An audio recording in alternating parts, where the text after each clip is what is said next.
Hello friends, ಈ ಪೋಸ್ಟಿನಲ್ಲಿ ಕೋಲಾರ ಜಿಲ್ಲೆಯ ಮುಳಬಾಗಿಲು ತಾಲೂಕಿನಲ್ಲಿರುವ ಆಂಜನೇಯ ಸ್ವಾಮಿ ದೇವಾಲಯದ ಬಗ್ಗೆ ತಿಳಿದುಕೊಳ್ಳೋಣ. ಈ ದೇವಸ್ಥಾನ ಕರ್ನಾಟಕದ ರಾಜಧಾನಿ ಬೆಂಗಳೂರಿನಿಂದ ಸುಮಾರು 100 ಕಿಲೋಮೀಟರ್ ದೂರದಲ್ಲಿದೆ.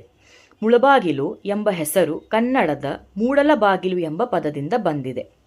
ಈ ದೇವಾಲಯವನ್ನು ವಿಜಯನಗರ ಅರಸರ ಕಾಲದಲ್ಲಿ ನಿರ್ಮಿಸಲಾಗಿದೆ. ಆರಂಭಿಕ ದೇವಾಲಯವು ಸುಮಾರು 5,000 ವರ್ಷಗಳಷ್ಟು ಹಳೆಯದು ಎಂದು ನಂಬಲಾಗಿದೆ. ವೀರಾಂಜನೇಯನ ವಿಗ್ರಹವು ಸುಮಾರು 12 ಅಡಿ ಎತ್ತರವಿದೆ. ಪುರಾಣದ ಪ್ರಕಾರ ಆಂಜನೇಯನ ವಿಗ್ರಹವನ್ನು ಮಹಾಭಾರತದ ಯುದ್ಧದ ನಂತರ ಪಾಂಡವ ಸಹೋದರರೊಬ್ಬರು ಸ್ಥಾಪಿಸಿದರು. ಹಿತ್ತಾಳೆಯ ಕವಚದಿಂದ ಮುಚ್ಚಿದ ಗೋಡೆಯ ಮೇಲೆ ಹಲ್ಲಿಯನ್ನು ಕೆತ್ತಲಾಗಿದೆ. ದೇವಾಲಯದ ಸಂಕೀರ್ಣದಲ್ಲಿ ವೆಂಕಟೇಶ್ವರ ಸ್ವಾಮಿ, ದೇವಿ ಪದ್ಮಾವತಿ, ಲಕ್ಷ್ಮೀ ನರಸಿಂಹ ಮತ್ತು ಚೆನ್ನಕೇಶವ ದೇವರ ಗುಡಿಗಳಿವೆ.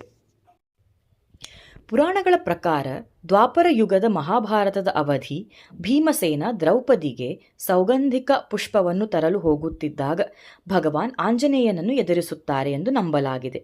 ಭೀಮನು ಈ ದೈವಿಕ ಮುಖಾಮುಖಿಯನ್ನು ಭಗವಾನ್ ಆಂಜನೇಯನ ಶಕ್ತಿ ಮತ್ತು ಶೌರ್ಯವನ್ನು ಗುರುತಿಸಿ ಅವನಿಗೆ ನಮಸ್ಕರಿಸುತ್ತಾನೆ ಮತ್ತು ಮಹಾಭಾರತದ ಯುದ್ಧದ ಸಮಯದಲ್ಲಿ ಸಹಾಯ ಮಾಡುವಂತೆ ವಿನಂತಿಸುತ್ತಾನೆ. ಕೋರಿಕೆಯಂತೆ ಆಂಜನೇಯನು ರಥದ ಧ್ವಜದಲ್ಲಿ ನೆಲೆಸುತ್ತಾನೆ ಮತ್ತು ಯುದ್ಧದಲ್ಲಿ ಅವರಿಗೆ ಸಹಾಯ ಮಾಡುತ್ತಾನೆ. ಯುದ್ಧ ಮುಗಿದ ನಂತರ ಅರ್ಜುನ ಮೊದಲು ರಥದಿಂದ ಕೆಳಗಿಳಿಯುತ್ತಾನೆ. ನಂತರ ಶ್ರೀಕೃಷ್ಣನು ಕೆಳಗಿಳಿದು ಅರ್ಜುನನಿಗೆ ರಥದಿಂದ ಧ್ವಜವನ್ನು ತೆಗೆಯಲು ಹೇಳುತ್ತಾನೆ. ಧ್ವಜ ತೆಗೆದ ತಕ್ಷಣ ರಥಕ್ಕೆ ಬೆಂಕಿ ತಗುಲಿ ಸುಟ್ಟು ಬೂದಿಯಾಗುತ್ತದೆ. ಆಗ ಶ್ರೀಕೃಷ್ಣನು ಅರ್ಜುನನಿಗೆ ಆಂಜನೇಯನ ಸಹಾಯವನ್ನು ತಿಳಿಸುತ್ತಾನೆ. ಪಾಂಡವರು ಶ್ರದ್ಧಾಭಕ್ತಿಯಿಂದ ಆಂಜನೇಯನಿಗೆ ಕೃತಜ್ಞತೆ ಸಲ್ಲಿಸುತ್ತಾರೆ.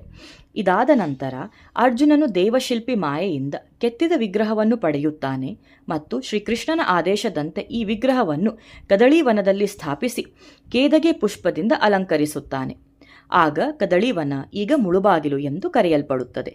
ಕೇದಿಗೆಯನ್ನು ಕನ್ನಡದಲ್ಲಿ ತಾಳೆ ಹೂವು ಎಂದು ಕರೆಯುತ್ತಾರೆ. ಮುಳಬಾಗಿಲು ವೀರಾಂಜನೇಯ ಸ್ವಾಮಿ ದೇವಸ್ಥಾನದ ದಾರಿಯಲ್ಲಿ ತಿರುಮಲ ತಿರುಪತಿ ದೇವಸ್ಥಾನಕ್ಕೆ ಭೇಟಿ ನೀಡುವ ಜನರು ಈ ದೇವಸ್ಥಾನಕ್ಕೆ ಭೇಟಿ ನೀಡಿ ಅವರ ಆಶೀರ್ವಾದ ಪಡೆಯುತ್ತಾರೆ. ಪ್ರತಿ ಶನಿವಾರ ವಿಶೇಷ ಪೂಜೆ, ಅಭಿಷೇಕ ಮತ್ತು ಪ್ರಸಾದ ವಿತರಣೆ ನಡೆಯುತ್ತದೆ. ಶ್ರಾವಣ ಮಾಸದಲ್ಲಿ ಶನಿವಾರದಂದು ಮತ್ತು ಹನುಮಾನ್ ಜಯಂತಿಯ ದಿನದಂದು ಇತರ ಪ್ರಮುಖ ಕಾರ್ಯಕ್ರಮಗಳನ್ನು ಆಚರಿಸುತ್ತಾರೆ.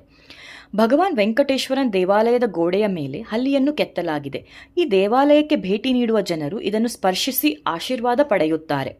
ಹಲ್ಲಿ ಅವರ ದೇಹದ ಮೇಲೆ ಬೀಳುವ ದುಷ್ಪರಿಣಾಮಗಳಿಂದ ಅವರು ಮುಕ್ತರಾಗುತ್ತಾರೆ ಎಂದು ನಂಬಲಾಗಿದೆ. ಮುಳಬಾಗಿಲು ಶ್ರೀ ಆಂಜನೇಯ ಸ್ವಾಮಿ ದೇವಸ್ಥಾನ ದರ್ಶನದ ಬಗ್ಗೆ ತಿಳಿಯೋಣ. ಸಾಮಾನ್ಯ ಪ್ರವೇಶಕ್ಕೆ ಯಾವುದೇ ಶುಲ್ಕವಿಲ್ಲ. ವಿಶೇಷ ದರ್ಶನ ಟಿಕೆಟ್ಗೆ ₹20. ಇದು ವಿಶೇಷ ದಿನಗಳಲ್ಲಿ ಮಾತ್ರ ಲಭ್ಯವಿರುತ್ತದೆ. ಮುಳಬಾಗಿಲು ವೀರಾಂಜನೇಯ ಸ್ವಾಮಿ ದೇವಸ್ಥಾನವು ಸೋಮವಾರದಿಂದ ಭಾನುವಾರದವರೆಗೆ ಬೆಳಿಗ್ಗೆ 6ರಿಂದ ಸಂಜೆ 6ರವರೆಗೆ ತೆರೆದಿರುತ್ತದೆ. ಇಲ್ಲಿ ಆಂಜನೇಯ ಸ್ವಾಮಿಗೆ ಅಭಿಷೇಕ ಬೆಳಿಗ್ಗೆ 8ವರೆಗೆ ನಡೆಯುತ್ತದೆ. ಮಹಾಮಂಗಳಾರತಿ ಬೆಳಿಗ್ಗೆ 10ವರೆಗೆ ಮತ್ತು ರಾತ್ರಿ 8ವರೆಗೆ ನಡೆಯುತ್ತದೆ. ಮುಳಬಾಗಿಲು ಶ್ರೀ ಆಂಜನೇಯ ಸ್ವಾಮಿ ದೇವಸ್ಥಾನಕ್ಕೆ ವರ್ಷಪೂರ್ತಿ ನೀವು ಯಾವಾಗಲಾದರೂ ಭೇಟಿ ನೀಡಬಹುದು. ಈ ದೇವಸ್ಥಾನದ ಪರಿಚಯ ಇಷ್ಟವಾಗಿದ್ದರೆ ಶೇರ್ ಮತ್ತು ಸಬ್ಸ್ಕ್ರೈಬ್ ಮಾಡಿ. ಧನ್ಯವಾದಗಳು.